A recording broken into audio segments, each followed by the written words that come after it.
Pull up, we'll say a few words.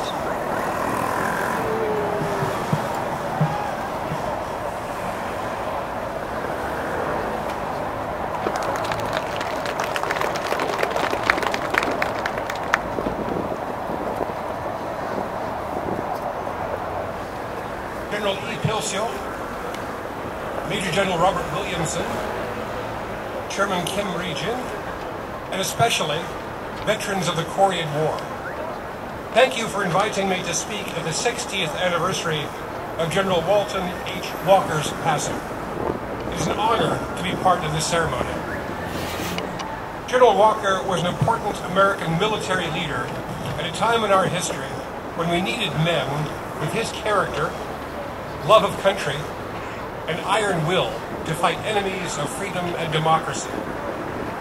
General Walker came from a military family who decided that selfless service to country was not just a profession or a career, but their calling. General Walker said, "All my life, I've been a soldier and nothing else." Those who knew him best have said that saying he was a soldier was the best way to describe him. On the 60th commemoration of his untimely death and the start of the Korean War, we remember him.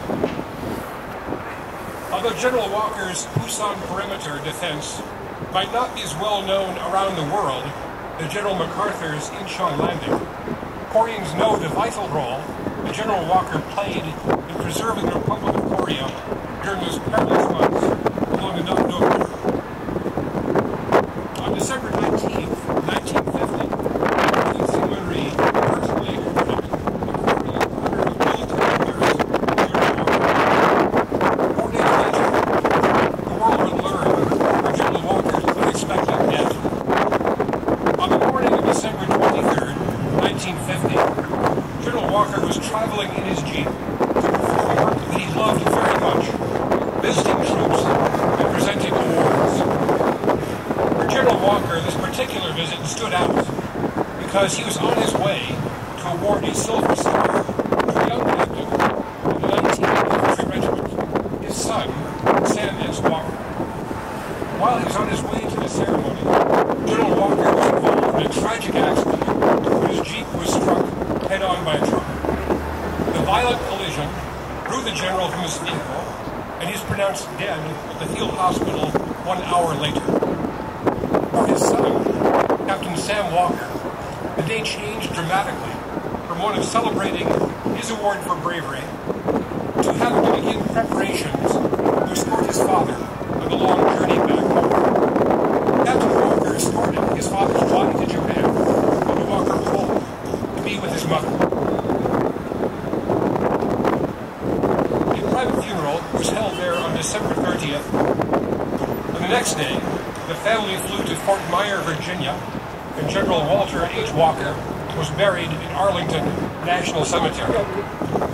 An anonymous West Point classmate of General Walker's wrote the following: "I've never witnessed a military funeral that could compare with the one in Arlington, honoring our beloved classmate, Walter Walker. After reading the headline stories and seeing the very formal services at Myer and Arlington, I'm prouder than ever to be his classmate. Every detail of the most solemn ceremonies seemed in keeping with the expressed sentiments of the nation toward this wonderful little soldier man who demonstrated repeatedly what a fighting general he really was."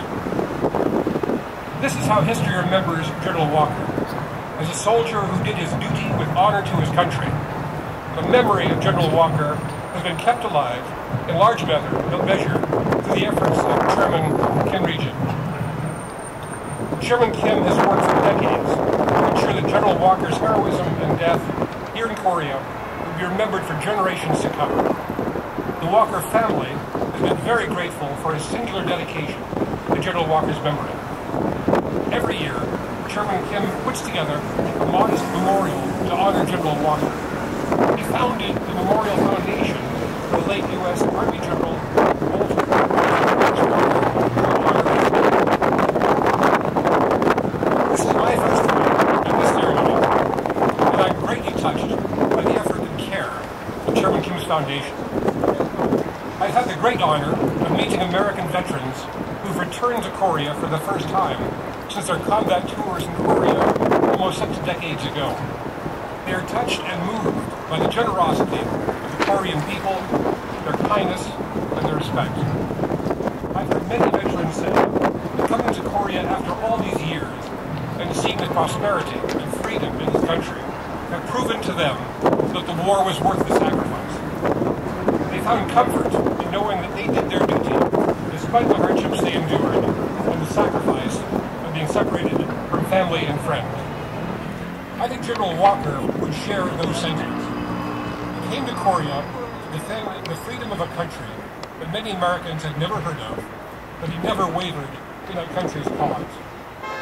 General Walker's early death took away many years of potential achievements, but he did something that most men do not have the opportunity to achieve, even if they live many. He achieved greatness. He bravely and doggedly led his men in the Busan perimeter, which helped pave the way for Koreans and Americans to join together and defend this great nation. Their hard work and sacrifice in 1950 helped make it possible for free and democratic Korea to become a world leader in the 20th and 21st century. Chairman Kim, thank you for your distinguished guest and your foundation for allowing me to be part of this day. It's been a privilege and honor for me. As a small token of appreciation of the American people, Ambassador Kathleen Stevens has asked me to present a certificate of appreciation to you. Chairman Kim, would you mind joining me here, sir?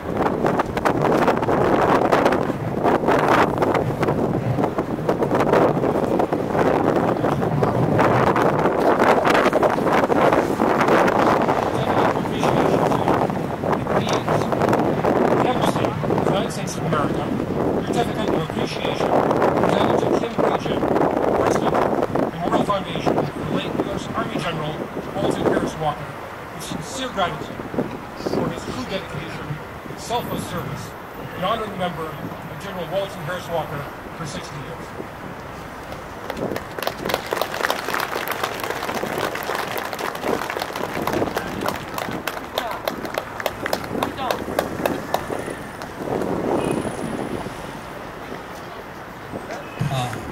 지난 60여간 워커장을 기념하기 위해 보내주신 김유진 회장님의 헌신과 노력에 심심한 감사의 뜻을 전하는 주한 미국 대사관의 감사패 전달이 있었습니다.